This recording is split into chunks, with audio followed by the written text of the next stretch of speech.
ba xì mùi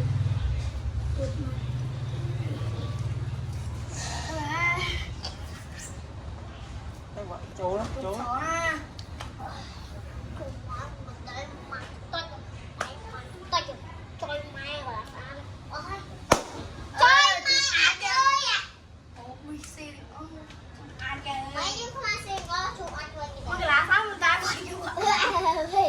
Dạ thật bột chứ không?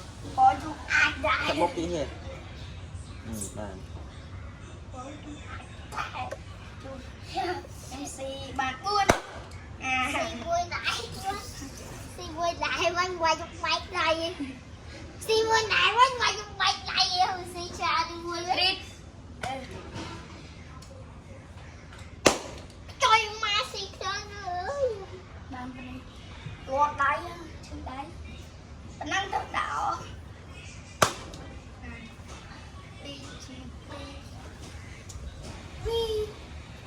Mình đang ọp bạn ơi. Đây mà tí phải lẹ đây. Bạn đang ọ. Mình đang không đồng. Đồng thôi. Đồng sợ. Đúng tại lẹ đây mà tí. Ngọt đang oi. Bạch đầy đi đây. Bạch đây. Quay Xong. Nè. Tiri. Nhưng mà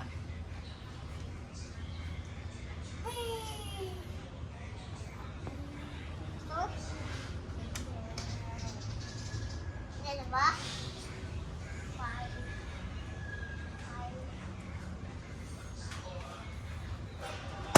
coi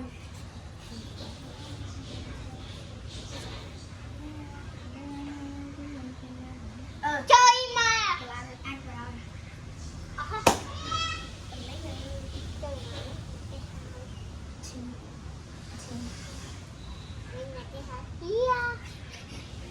Chim ham lắm.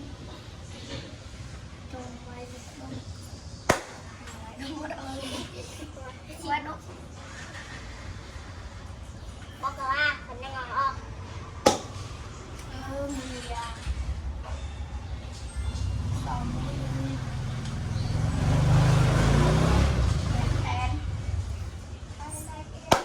Thôi mai quay đâu mà ôi Trân ơi à. Quay cái gì vậy? Rồi,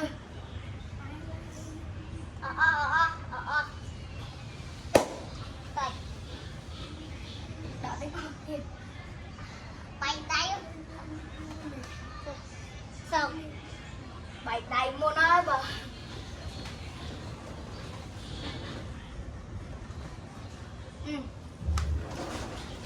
Đi bấy đi.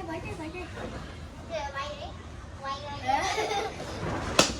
Trời ơi, thằng quay nó có không? Bị ỏ à?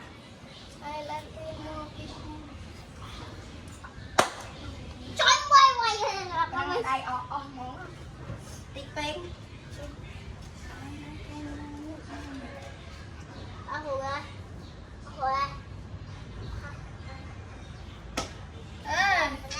Hùa Hoàn con đi đà.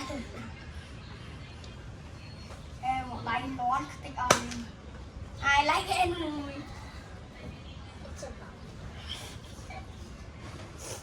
Một xung bày luôn. Trời. Lên đọc tiết.